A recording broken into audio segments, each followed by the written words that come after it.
इकडे चांदवड तालुक्यात सुद्धा जोरदार पावसानं हजेरी लावली। पावसामुळे डाळिंब पपई पिकांचं मोठं नुकसान झालं। चांदवड तालुक्यातल्या वागदर्डी या गावात झालेल्या पावसामुळे शेतकऱ्यांचं मोठ्या प्रमाणात नुकसान झालं। कांदा, पपई, डाळिंब या पिकांचं नुकसान झालं, तर काही ठिकाणी पोल्ट्री फार्मचं देखील नुकसान झालं। काही ठिकाणी जोरदार गारपीट आणि वादळी वाऱ्यामुळे झाडं, कोंबड्यांचे शेड याचं देखील नुकसान झाले। त्यामुळे शासनानं तात्काळ मदत करून पंचनामे करून मदत द्यावी अशी मागणी केली जाते।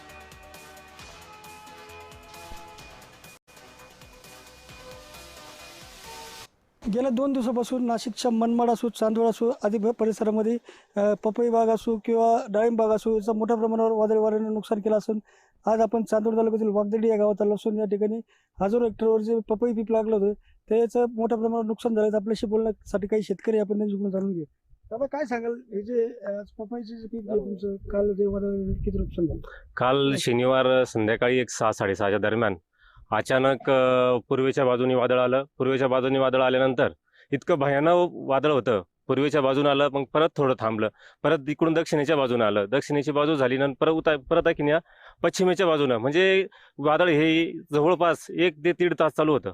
इतकं भयावह वादळ होतं का अक्षरशः डाळिंब असो, पपई असो, इतर कुठे व्हेजिटेबल पिकं असो यांचं अतोनात नुकसान झालंय। तर शासनाला आमची एक विनंती आहे, आग्रहाची विनंती राहिली शासनाला का आपण त्वरित काहीतरी शेतकऱ्यांना दिलासा दिला पाहिजे। नुकसान पपईला 1700 झाडाला लागवड केलेली आहे। पपईचा एक खुडा झालेला होता, दुसरा खुडा आता तयारीत होता, व्यापारीला द्यायचा होता, पण सध्याची परिस्थिती पूर्ण शेतीच विकायला आता 8 दिवसात माल द्यायचा होता। साधारण किती नुकसान झालं? साधारण 10 टन माल निघला असता तो। हे आता 8 दिवसात विकण्यासाठी बाजारात येणार होतं, मात्र कालच्या या पावसाने जो आला त्यानंतर वादळी वाऱ्याने हा पपईचं पीक जे आहे हे पूर्णपणे उद्ध्वस्त झालेलं असून शेतकरी मात्र आता या संकटात सापडला आहे। जय महाराजसाठी संतोष खाता, मनमाड, नाशिक।